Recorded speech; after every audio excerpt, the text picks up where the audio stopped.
There's a couple of islands off India called the Andaman Islands. I don't know if you've heard of those. No. They were penal colonies, effectively. The British spent troublemakers there, and the horrific conditions they were kept in during the war period.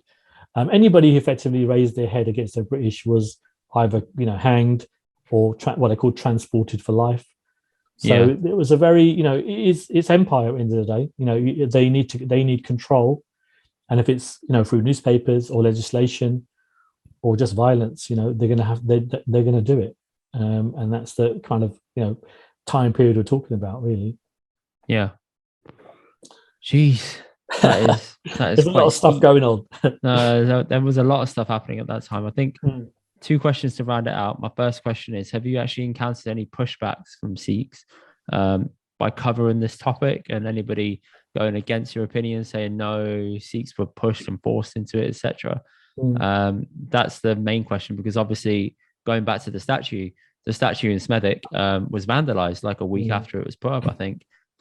People were saying that statue shouldn't have gone up.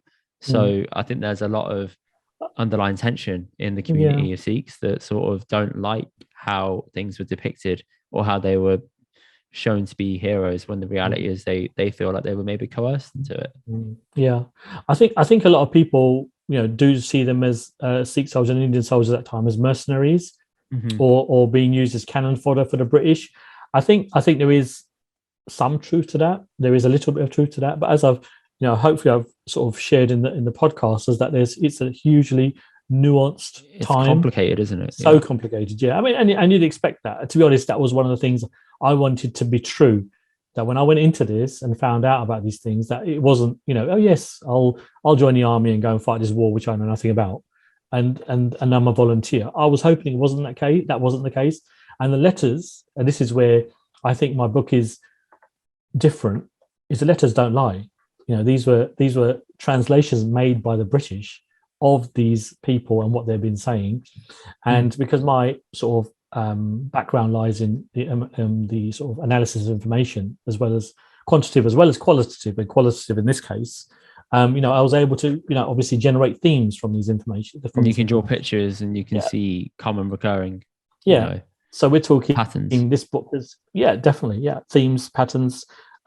This book contains 600 extracts from letters which have been analysed, every single word. And this transcription took 3.5 years, just transcribing the letters from the record into into a laptop, as it were. And you got to, and it was transcribed in its original form. So there's no editing. There's no changing of language or words. So it's true to life as it could be. So when people say they were mercenaries or cannon fodder, because they don't know the detail, they don't know all the stuff we've been talking about now. They'll know that their uncle lives in Canada or lives in Vancouver, but they won't know about the Komagata Maru, and things like that. And why does my uncle live in Hong Kong? Well, because we had a huge, probably because of that, really. We had a huge presence of Sikhs who were policemen in Hong Kong and China during that period. That's why. And it's a very, as we described, it's a very nuanced time. I've never had no kickback.